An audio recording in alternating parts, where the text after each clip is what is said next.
శ్రీమతే రామానుజాయ నమః. ఈరోజు మంచి మాట. ఒక ఊరిలో ఒక ఆస్తికుడు ఒక నాస్తికుడు ఎదురెదురు ఇళ్లల్లో ఉండేవారు.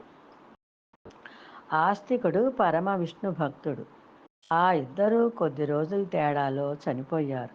ముందు నాస్తికుడు చనిపోగా ఆ తర్వాత ఆస్తికుడు మరణించాడు. విష్ణుదూతలు వచ్చి ఆస్తికుడిని వైకుంఠానికి తీసుకువెళ్ళి అక్కడ సభలో విష్ణువును చూపించారు. ఆహా, తన భక్తి పండిందనుకున్నాడు ఆస్తికుడు. ఆ స్వామిని ఎన్నో స్తోత్రాలతో స్తుతి చేశాడు. ఇంతలో విష్ణుదూతలు వచ్చి అతన్ని పద అని సభలో నుంచి తీసుకెళ్ళటం ప్రారంభించారు. దానికతడు అయోమయంతో ఎక్కడికి తీసుకుపోతున్నారు అని వారిని అడిగాడు. నువ్వు చేసుకున్న పుణ్యం అయిపోయింది, తిరిగి భూలోకానికి తీసుకువెళ్ళిపోతున్నాం అని విష్ణుదూతలు చెప్పారు. నాకు పుణ్యం అయిపోవటం ఏమిటి? నేను గొప్ప విష్ణు భక్తుణ్ణి, నిత్యం ఆ స్వామిని కొలిచాను అన్నాడు ఆస్తికుడు. ఇది నిజమే, కానీ నువ్వు 3 కారణాల వల్ల తొందరగా వెనక్కి భూలోకానికి వెళ్ళిపోతున్నావు. 1, నీకు నీ జీవితంలో భక్తి ఒక భాగం మాత్రమే. అందుకే రోజు ఉదయం సాయంత్రం వేళల్లో ఒక విధి నిర్వహణలా పూజ చేస్తూ మిగిలిన సమయంలో విష్ణువుని ఆలోచనలోనికి కూడా రానిచ్చేవాడు కాదు. 2వ కారణం, స్వామి నన్ను వచ్చే జన్మలో గొప్ప ధనవంతుడిగా పుట్టించు అని రోజు ఆ దేవదేవుణ్ణి కోరేవాడివి. అంటే నీకు మళ్ళీ పుట్టాలని, అది ధనవంతుడిగా జన్మించాలని కోరిక.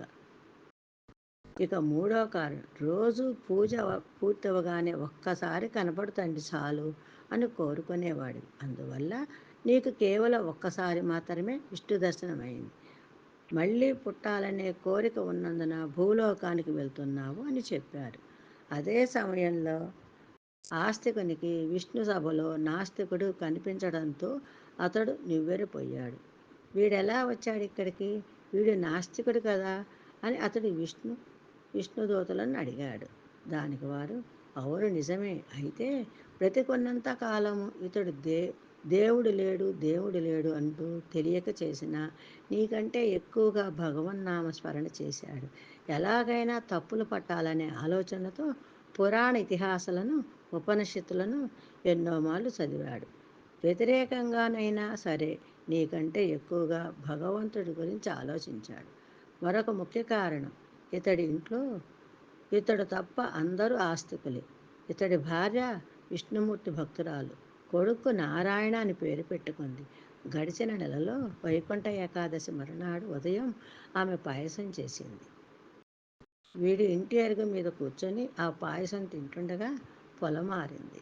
విపరీతంగా దగ్గుతూ, నారాయణ చచ్చిపోతున్నాన్రా అంటూ కొడుకుని పిలిచి అతడు మంచినీళ్లు తెచ్చే లోపలనే మరణించాడు. ఏ కోరిక లేకుండా తన ప్రసాదం తిని నారాయణ నామస్మరణ చేస్తూ మరణించినందున శ్రీ మహావిష్ణువు వీడికి వైకుంఠంలో నివాసం కల్పించారు అని చెప్పారు.